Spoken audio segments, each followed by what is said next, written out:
Ebirwadde ebiva ku bujama byandizingako ekibuga Kampala olwa Kasasiro gwe kituddeko mu mbalirira eri mu bubage ey'omwaka gw'ebyensimbi 2025-2026.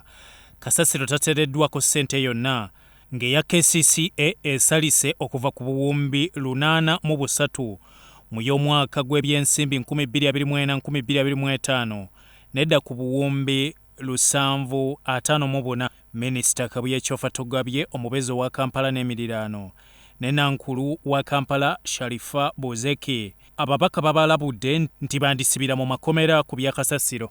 How can you bring hoofs, soil, leaves, everything to the city? Yet I met KCCA team in UK, London. They went to do benchmarking. What benchmarking did you go to do? You should never step out of this country because you have learned nothing and forgotten nothing. So if the garbage is coming from outside, Kampala, in terms of budgeting, Honorable Minister, you are doing a disservice. You must have Kampala planned for the way you plan for defense. KCCA yasaba obuwumbi 14 okutereeza kiteezi ze batabawadde nga mu August 2024 Kasasiro yatta abantu 38 okusoba nga bayagadde n'obuwumbi 8 okuliyirira abakosebwa gattako obuwumbi 3 okussa ekisenge eddundu obuwumbi 3 okugula yiika 400 okuyiwako Kasasiro obuwumbi 4.5 okugula ebimotoka mu bayolera Kasasiro. We have a funding gap of 30 billion for procurement of land. You will recall that Cabinet gave us permission to procure minimum 400 acres of land and we need the 30 billion. But as we stand, we do not have money for that. And then when we come to the closure of Chitez landfill and its rehabilitation, we still need around 28 billion for JESPOM to start its work. Basaba obuwumbi 10 okugula amafuta g'emmotoka za Kasasiro babawadde obuwumbi 3 n'obukadde 6.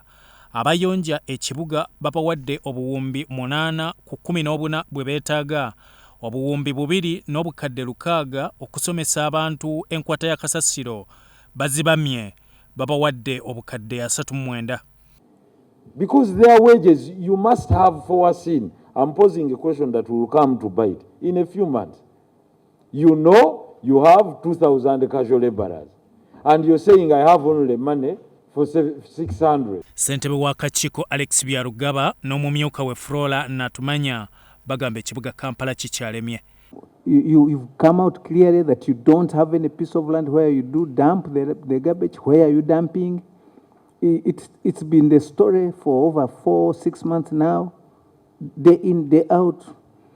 So what, is there no emergency in your circles? Omubaka Hirale Kiyago wa Mawokota North atabukidde Minisita ku kuyiwa Kasasiro empigi kyawakanya era Minisita n'asuubiza nti bakufuna ssente zimala ku Kasasiro.